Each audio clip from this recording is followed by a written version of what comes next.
சிம்பிளாக பாதுஷா பார்க்கலாம். நல்ல ஜூஸியாக சாஃப்டாக சூப்பராக இருக்கும். கண்டிப்பாக ட்ரை பண்ணி பாருங்கள். 3 டேபிள் ஸ்பூன் போல் தயிர், கொஞ்சமாக உப்பு, 1/2 டீஸ்பூன் போல் பேக்கிங் பவுடர், 3 டேபிள் ஸ்பூன் போல் நெய் சேர்த்துக்கணும். சேர்த்துட்டு நல்லா கை வச்சு அடிச்சுட்டு 1 கப் அளவுக்கு மைதா மாவு சேர்த்துட்டு நல்லா கலந்துக்கோங்க.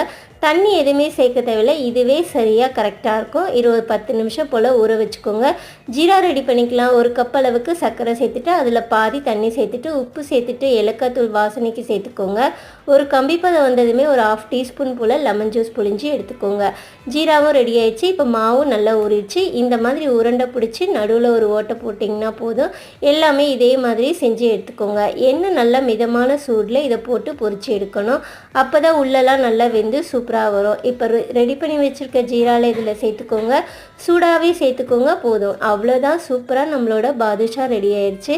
கண்டிப்பாக ட்ரை பண்ணி பாருங்கள். செம்ம ஜூஸியாக சாஃப்டாக டேஸ்ட்டாக இருக்கும்.